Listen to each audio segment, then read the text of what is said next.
Hi, my name is Mitch Mitchell. Today I'm going to tell you 5 things about me that's based on a blog post I wrote many years ago that was called 100 Things About Me.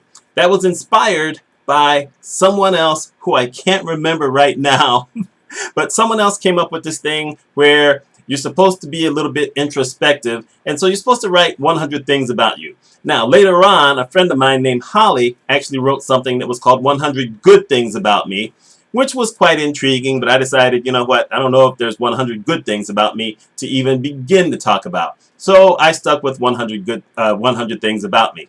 And I'm going to link to both the article and then the list of 100 items because they're actually two totally separate things. And, we'll go from there. And the thing is, that was just a listing. So they were all relatively short. So the 5 things I'm going to talk about today, I'm probably going to just give a little bit more detail or a little bit more lie if it needs a little bit more lie. And we're going to start with the first one.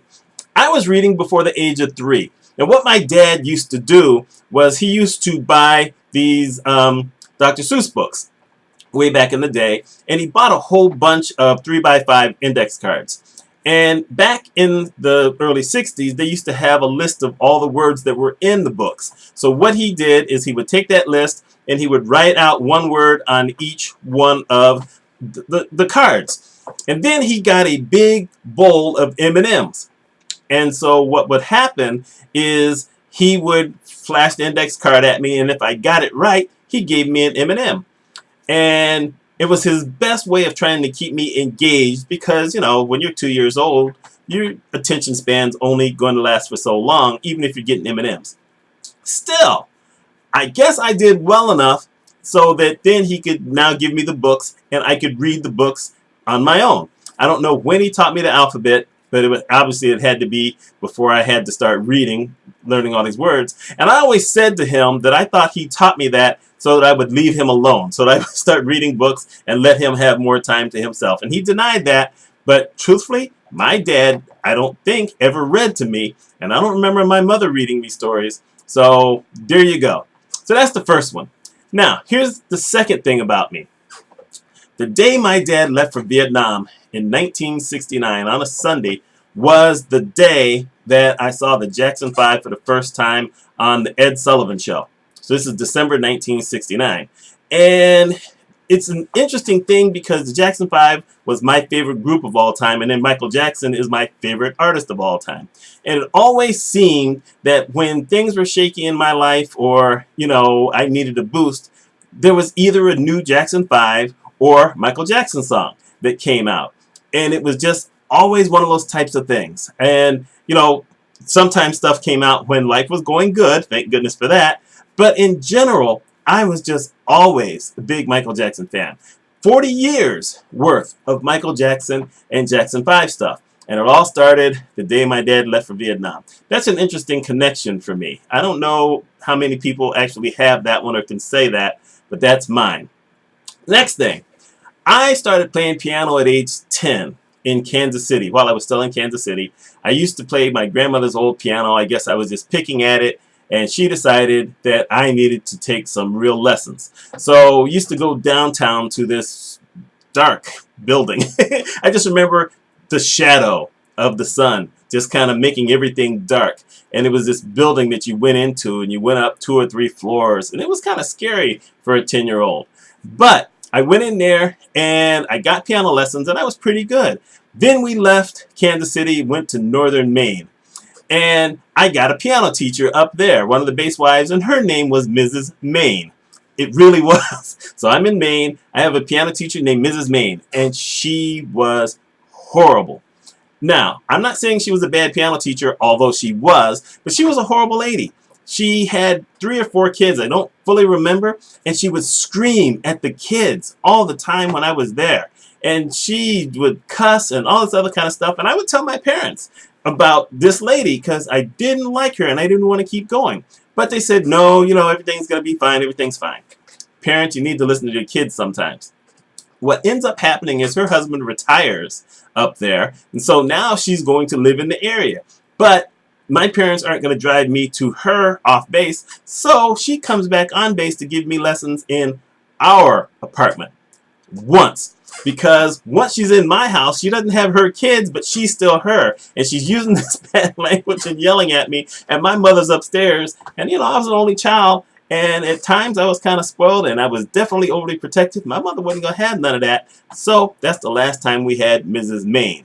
Then I got another teacher later on who was a better piano teacher. But she was kind of a cold fish. I really wasn't happy with her. And I gave up playing piano at that time. Now, this is number 4, because that's 3 things I've told you about. Here's the 4th one. I actually picked up piano again. I picked up piano in 1975, which is only a couple of years after I quit. And I picked it up because I heard this song on the radio called Mandy by Barry Manilow. Y'all know this if you're older. If you're young kids, go find Mandy. It was a beautiful piano song. Anyway, I heard this piano song, something I really wasn't used to hearing on radio at the time. Yeah, sure, there were other piano players, but nothing like this song. And I decided I wanted to play piano again. So I picked up piano again. And 2 years later, when I got to college, I started getting lessons. I took lessons all these years. And I basically played piano up to 1999. I mentioned in the video I did talking about the Amy Grant concert how the first wedding I performed at was in 1985. Well, I actually performed in weddings for 14 years. The last wedding I did was in 1999 for a friend of mine who I'd known for, maybe 8 or 9 years, I think. And I sang at her wedding, and I did 4 songs. And the last song I did was a song that I had written back in the early 80s that I'd always hoped would be a big hit. It never went anywhere. But it's copywritten along with a whole lot of songs, so I get to call myself a professional singer and a professional writer. I was a member of ASCAP for 3 years. Look that up. Anyway, the last song I did was a song that I wrote, and I played this song, and at the end of that song, I got my first and only standing ovation. In a church, no less. And my wife was sitting there in the front row, and she gave me this big smile, and I said, you know what, I'm done. It's never going to get any better than this. So there you have it. It was a song I wrote. You're never probably going to hear it because I have it on cassette tapes, and I don't have a way to transfer cassette to digital. Maybe there's someone out there who knows it. I think you can buy some kind of thing, but right now I'm good. And now here's the last thing. And this one is something that is kind of coming up on me here in the fact that I started my own business. I'm an independent consultant. I am incorporated. I incorporated my business in 2006, but I became an official business on June 24th, 2001. So this video is going out on the 22nd, which means in 2 days, I'll have been in business for myself for 16 years.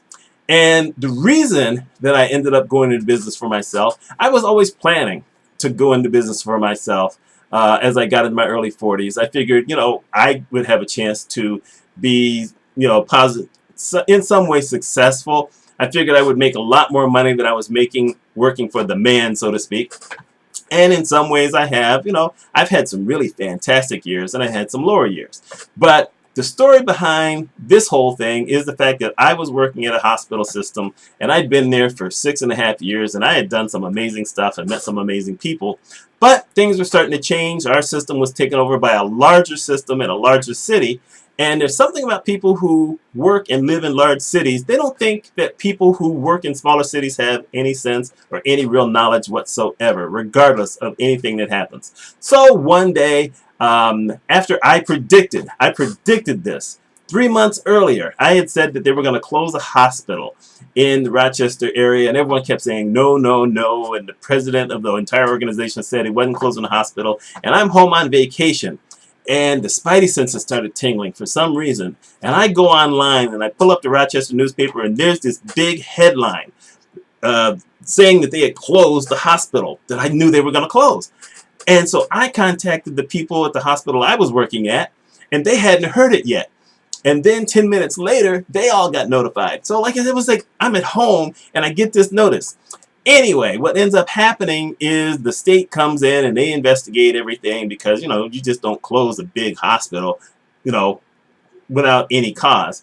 And they told the powers that be who were left that they had to start consolidating things. So what they did is they decided to take my department and 2 other departments and move them into Rochester. So I had this meeting with these people, and they're asking me about my staff and if they'll go to Rochester and all those other kind of things. And then I said, okay, and so what am I going to do? And they looked at each other. And it was at that moment I realized, wow, 6.5 years means nothing.